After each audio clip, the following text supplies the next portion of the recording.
Welcome back to Colonial Sports Center. I'm Jack O'Brien alongside Tyler Gallo. We've got another exciting, wide array of Colonial action for you. We've got men's basketball, women's basketball, men and women's hockey, and a little bit of men's lacrosse coming up. But one team was in action tonight, Tyler. What was that team? That team was men's basketball, and in a brand new segment called Breaking with Bechtold, Austin Bechtold is going to break down that game for us. Austin, what do you got for us?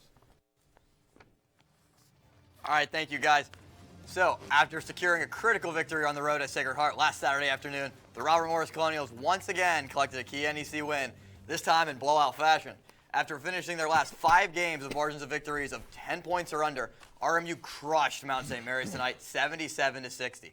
After trailing at the half in their last 4 road matchups, RMU entered the second half against Sacred Heart with a lead and made it 2 in a row from half with a 33-30 lead after 20 minutes. The team dominated the second half, outscoring the Mount 44-30, and the Colonials have now won 6 in a row, improving to 15-11 overall and 11-2 in the NEC, remaining in second place in the conference. RMU improves to 8-1 when opponents score 60 points or less. RMU will return home Saturday afternoon to face the Fairleigh Dickinson Knights at 1 p.m. Now, let's send it back over to the boys. Thank you, Austin. And you mentioned it before with their game against Sacred Heart. The Colonials, winners of their last 3 coming into this one, were looking to solidify themselves at the top of the NEC, and they would do exactly that, winning 61-58. Charles Bain led the team with 16 points, 4 rebounds. A.J. Brahma with 14 points of his own, and Giannis Meni would add 12 as well. The Colonials were able to score 13 points off turnovers and were 41% from the field and from three-point range as they continue their winning ways. Women's basketball also played against Sacred Heart this week, and they were looking to continue their dominance in conference play. Let's take a look and see how they did against the Pioneers. And they won yet again in blowout fashion, 67-38. Nneka Zibo, 15 points and 11 rebounds. Irayazi Mamadou with 13 points and 10 rebounds. And Esther Castillo with 7 points. Olivia Dabney with 10 points and 9 rebounds. Nikki Johnson with 10 points and 3 rebounds. And Allison Murphy with 6 points and 4 rebounds, all in vain as the Colonials took this one 67-38. And continuing on with women's basketball, they would go on to play Wagner in another crucial NEC game. They've been phenomenal in conference play, and they would be phenomenal again, winning 77-35. Another blowout win for this Colonial team. Ire Ozimamadi with 23 points, 15 rebounds. Isabel Posset with 14 points. Jordan Hobson with her own 9 points for the Seahawks as they tried to muster as much offense as they could. But against this top dog Colonial team, it wouldn't be enough. Now don't go anywhere because we've got an in-studio interview with Nneka Zibo coming up right after the break. Don't go anywhere. You're not going to want to miss this one. Physically at school, but my mind wasn't at school. I had problems at home. That's when I met Narnese. She started helping me a little bit, like, Nia, I don't know what you're doing, but your future is more important. She's my strength. It takes a village to help somebody get their diploma. It changes your whole life. Find free adult education classes near you at finishyourdiploma.org. See on page 4 that the projections need to be blood. Next Thursday? Seriously? Thursday? Can't do that. This is really inconvenient. I have yoga that day. I have no time for this. So I can't do Thursday, but I can do Friday. Disasters don't plan ahead. You can. Talk to your loved ones about how you're going to be ready in an emergency. Don't wait. Communicate. What to expect when you're expecting. Like here? A teenager. Today, I'm going to show you how to teen-proof your home.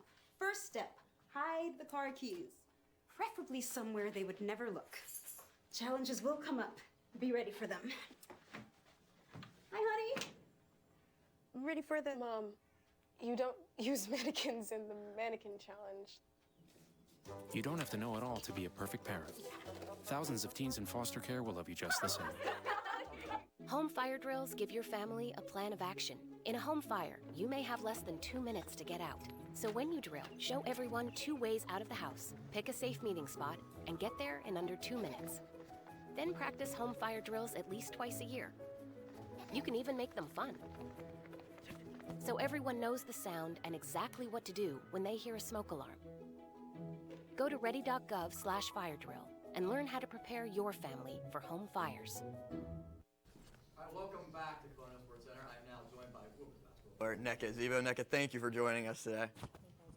So, your team this year is having a great season. 17-6 overall, 12-0 in the NEC, not losing a conference game. What is the team's success been? What has been the key to the team's success this season?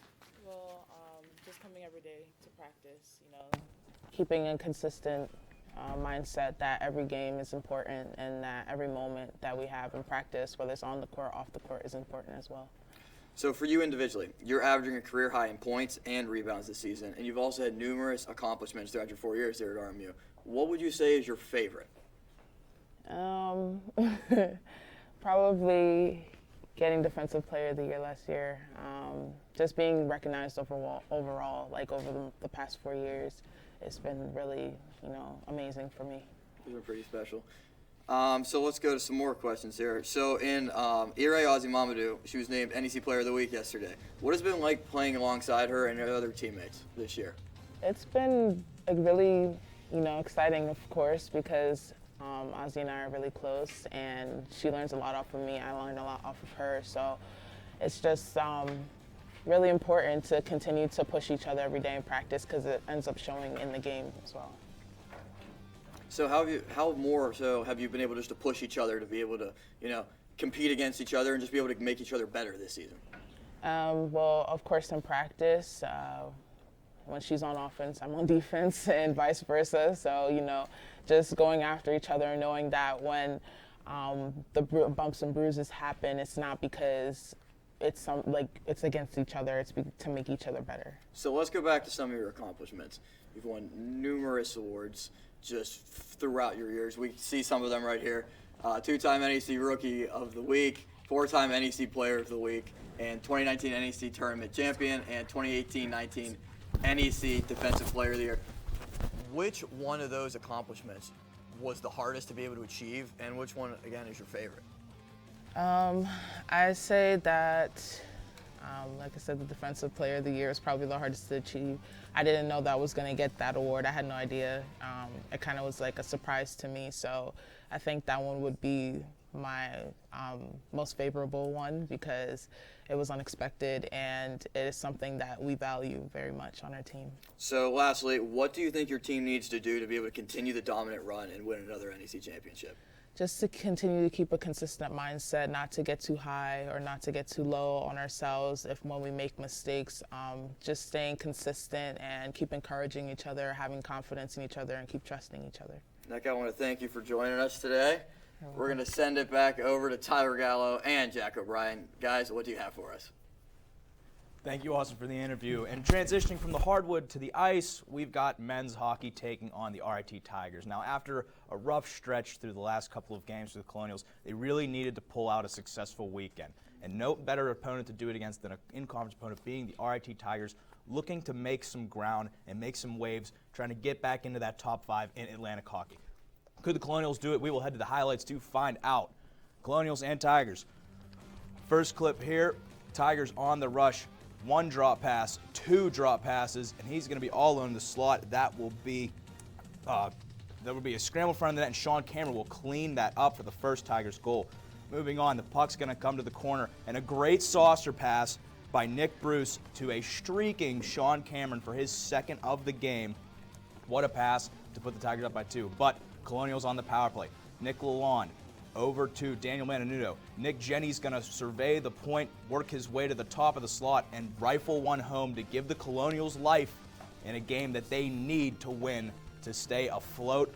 But the Tigers wouldn't go away that easy. The scramble comes over off the boards, and the extra attacker, Ryan Nicholson, is going to put that one. And right here, Sean Cameron's going to circle the neck. Tyler Love loses his stick, and that leaves Alden Dupuis wide open in front. The Tigers take this one 4-1. After that tough loss in that first game against RIT, the Colonials, their losing streak stretched to 5 games. They lost 5 in a row to Arizona State University, American International College, and RIT, and now they're trying to get a win here in this second game. Let's see how they did in this second game. So opening up action, Colonials and Tigers once again for the second day in a row. Take a look here. The Colonials are going to get on the board early as Nick Lalonde's going to get in the zone, and he's going to use Darcy Walsh as a screen there and get it in the net for a goal. 1-0 Colonials.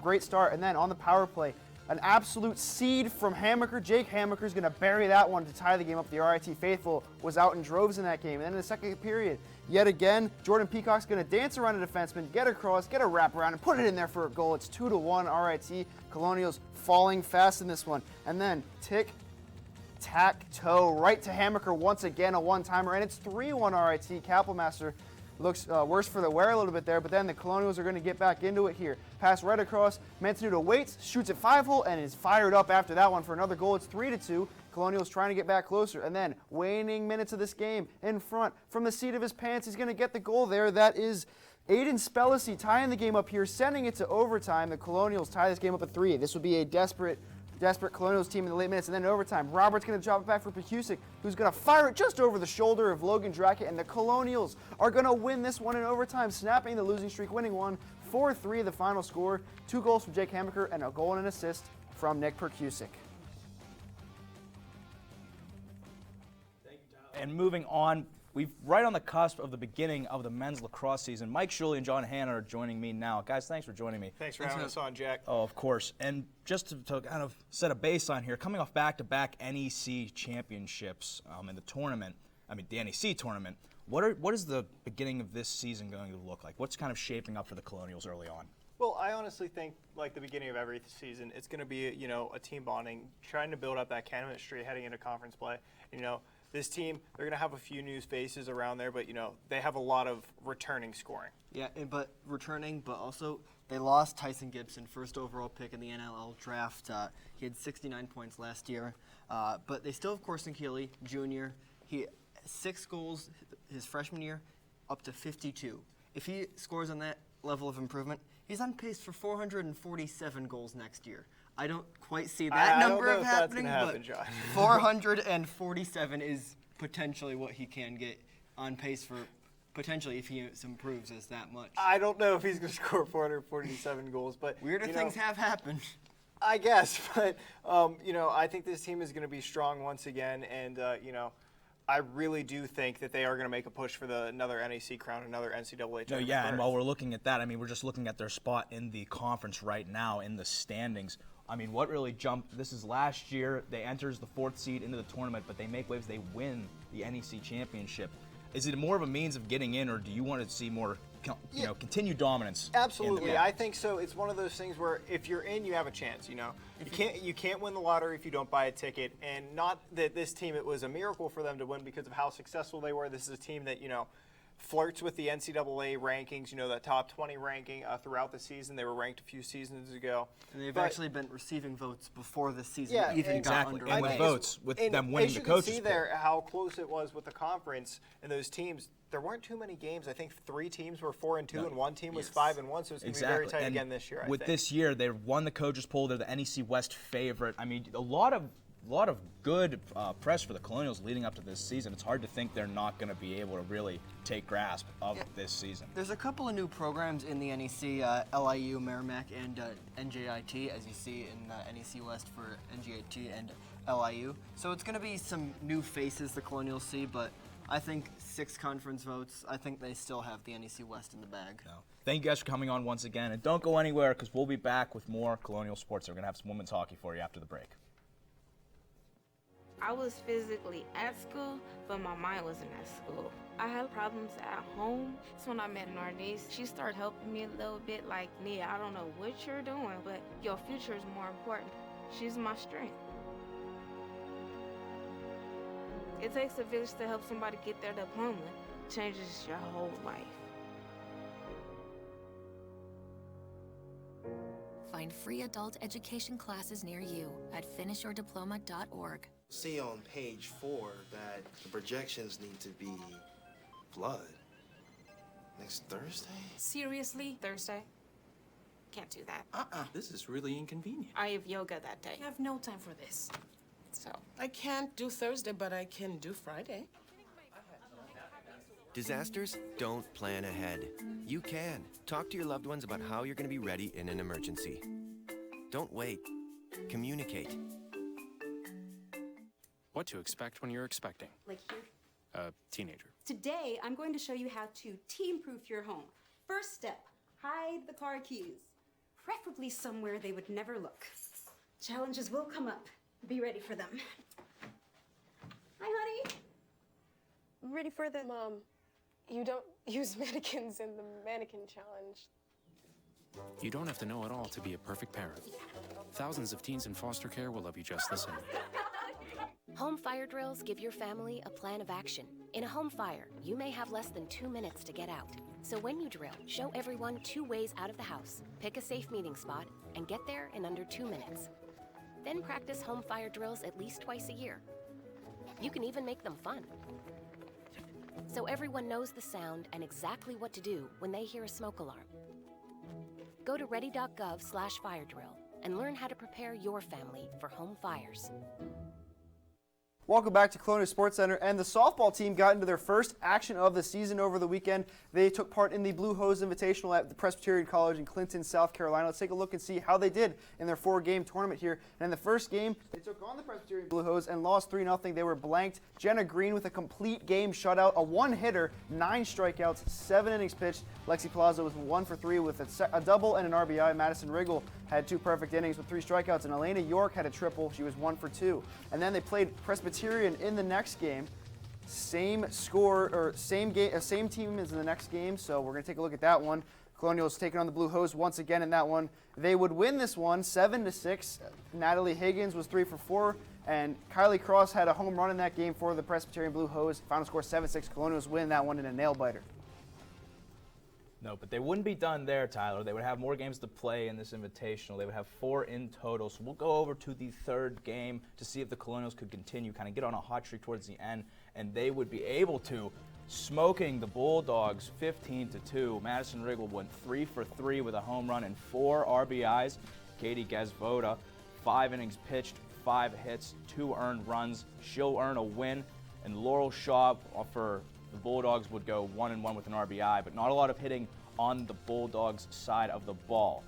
We've got one more game, though. The Colonials looking to maybe kind of go over 500, 3 for 1 in their weekend in South Carolina. But they would not. They would fall in the last game, not being able to get over that hump. They would lose 6-3 to the Spartans.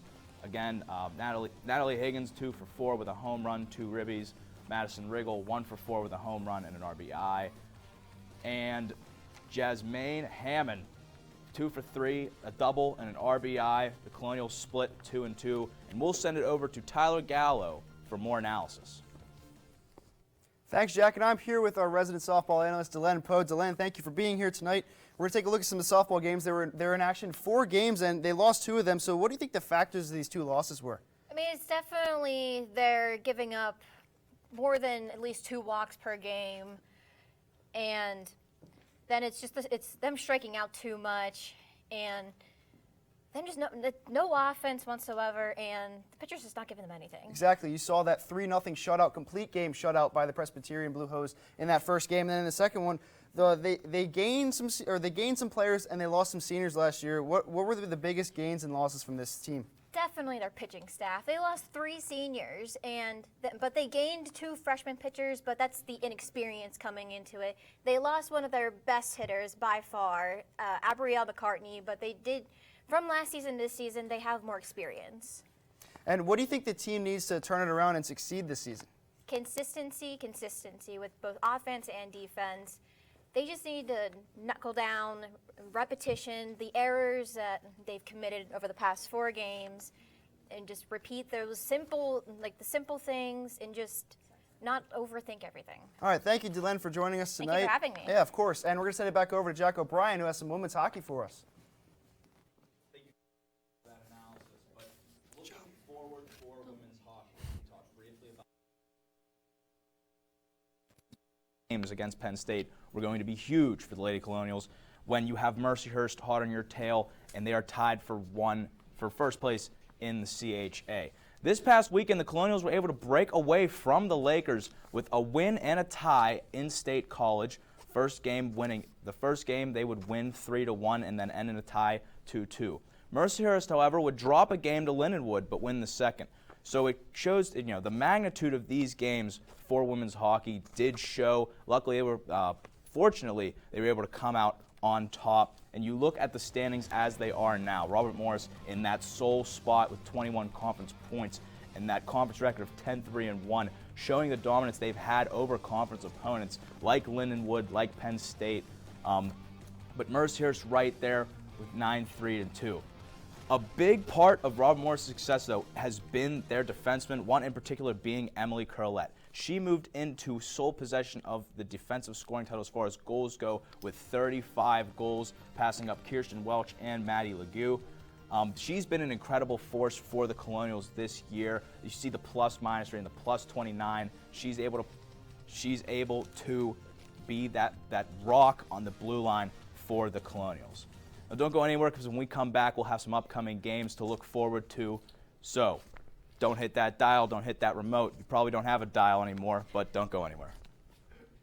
Physically at school, but my mind wasn't at school. I had problems at home. That's when I met Narnese. She started helping me a little bit, like, Nia, I don't know what you're doing, but your future is more important. She's my strength. It takes a village to help somebody get their diploma. It changes your whole life. Find free adult education classes near you at finishyourdiploma.org. See on page 4 that the projections need to be blood. Next Thursday? Seriously? Thursday? Can't do that. This is really inconvenient. I have yoga that day. I have no time for this. So, I can't do Thursday, but I can do Friday. Disasters don't plan ahead. You can. Talk to your loved ones about how you're going to be ready in an emergency. Don't wait. Communicate. What to expect when you're expecting. Like here. A teenager. Today, I'm going to show you how to team-proof your home. First step, hide the car keys. Preferably somewhere they would never look. Challenges will come up. Be ready for them. Hi, honey. Ready for the... Mom, you don't use mannequins in the mannequin challenge. You don't have to know it all to be a perfect parent. Thousands of teens in foster care will love you just the same. Home fire drills give your family a plan of action. In a home fire, you may have less than 2 minutes to get out. So when you drill, show everyone 2 ways out of the house, pick a safe meeting spot, and get there in under 2 minutes. Then practice home fire drills at least twice a year. You can even make them fun. So everyone knows the sound and exactly what to do when they hear a smoke alarm. Go to ready.gov/firedrill and learn how to prepare your family for home fires. Welcome back to Colonial Sports Center. It's time for some breakdowns. We're going to start off men's hockey at Holy Cross.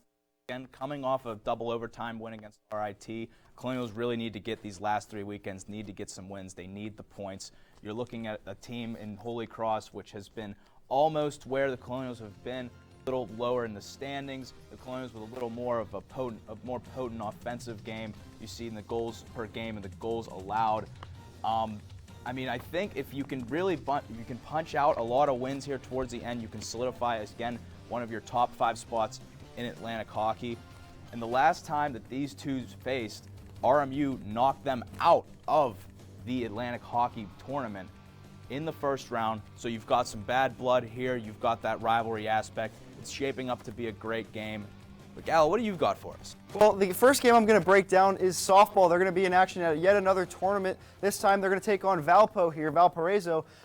Right now, Valparaiso is 3-2 and RMU is 2-2. This is going to be the first time that these two teams face each other. They're in the Missouri Valley Conference. RMU's in the NEC, and then the last time Colonials played, they were 6-3. Obviously, that runs a game there is a bit skewed by that 15-2 victory over South Carolina State, but they've still had a pretty solid season to date, only allowing 4.2 runs to date. So, Jack, what is your next game that you're going to break down? My next game, well, I'm sticking with the Diamond, Gallo. I got to give it to women's softball against Colgate this upcoming weekend. After splitting 2-2 at the Blue Hose Invitational, you can only look for some more success. Now, granted, Colgate has not played yet this year, but this will prove a good test for the Colonials early on. Hopefully they get a more more production on the offensive side, as you and Delenn had touched earlier on, and the pitching as well needs to be a little more sturdy. Needs to be steady, sturdy. But overall, this should be a great test for the Colonials in an early season, kind of give them an idea of where their team identity is going to lay. Exactly. We took a couple of softball games, but we're going to take it to the hardwood and some basketball for my second breakdown game. Take a look at men's basketball taking on Fairleigh Dickinson, and a team that RMU has absolutely handled in their history, 21-5 all-time against Fairleigh Dickinson. Obviously, they've been pretty close in a couple of these games, 73.9 average points for RMU and 72 points allowed a game. RMU won their last game. Fairleigh Dickinson lost a close one in their last game, but they're pretty far apart in the conference.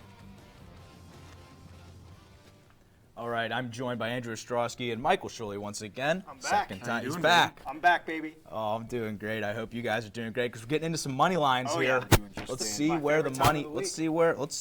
Can we make some money here, guys? Let's figure it out. Let's figure it out. All right. Some on Tiger this weekend. He's coming up on 83. I got a feeling. He's got a feeling, folks, and if you should be following that feeling. Now, our first game here we got for you guys. Just want to see what you look here. We got the money line for the RMU men's hockey at Holy Cross. Laying it down, RMU favored -130, Holy Cross +170. We've got the spread at 1.5. Guys, you taking that puck line, you taking that money line? I'm taking RMU right there. Not so sure about the spread, but usually 1.5 is a decent amount. Well, it could hit, you know. I love the -1.5 for RMU. I think, you know, especially after a couple really tight games against RIT this past weekend. Yeah, they had the 4-1 loss on Friday night, but that double overtime victory, the Nick Percusic goal to win 4-3. I think they're going to come back with another strong performance. I think the defense is going to heat up again. I think the offense is coming. It's just about that time of the year, OB, for RMU hockey to get on their roll like they've done for the past few years. All right, yeah, and you know what? Thank you again. Thank you guys again for coming on. It's been a pleasure as always. Never mind. We're going into it next game. Yes. Next There's always more. Velk, we got softball at Velpo. Parlays are coming. There's more money to be made. That's what that means, OB. Softball Velpo. Oh my goodness. We got the money line at -150 for RMU. Spread at 2.5. You taking that spread with the amount of runs that this team's been scoring? Oh yeah. We're taking this spread, baby. You taking it? Oh, absolutely. This spread. Baseball is usually a 2-3 run game. I'm seeing it hitting. Well, I mean, hopefully that translates into softball as well. But I can't be as confident as Ostrowski is, but I like Ostrowski. He's my man. I trust his bet. But I'm going to take RMU -150? Yes, it Whatever was. it was, I'll take an easy $50 right there. That's all day, baby. all right, well, we're going to get into our games to watch right now. And to start things off, I'm going to go with women's hockey against Mercyhurst. It's a big game. We've been building up this game for a while. This is going to be the battle for the top of the CHA. I mean, you can see that these two teams have been vying for this spot the entire season. It's really been them at the top. You're really looking to see who's who. And again, this game has playoff implications as well. You want to talk about a good game to bet on, OB? That's a great game to put money on. Maybe get a little parlay action in there, man. Yeah, would you? Yeah, parlay in that. Gala, what's your game to watch? Well, my game to watch is going to be yet another hockey game, and this time it's going to be women's hockey here. They're going to have a big game this weekend. Men's hockey at Holy Cross. It's going to be, obviously these two teams have had adverse records against each other. The Colonials defeated the Crusaders in the first round, as you mentioned before, in the AHA tournament, knocking them out, winning game one by a score of 1-0, game two 3-2. So this is going to be a very close game. Neil Robinson's a good player for Holy Cross, and Nick Percusic's been the guy. These two guys have had very similar seasons for both these teams. All right. So again, we've got two very important hockey games coming up, Gallo, and I just want to jump back into women's hockey for a minute. What are some players that you're kind of looking for to kind of jump out in this one? Well, players that we mentioned before, obviously Emily Curlette, she's been locked down on the blue line, as you've seen this year, got that goals record. But I think a player you want to keep an eye out for with 18 goals this season, Michaela Boyle. She's had a lights-out season from all standpoints. She's looked very good out there. No, exactly. But you have to keep in mind, you have to shut down Emma Newton for the Lakers if you want to keep this one close. But we're out of time here, so thank you all so much for tuning in again. I'm Jack O'Brien here with Tyler Gallo. We hope to see you again on Colonial Sports Center.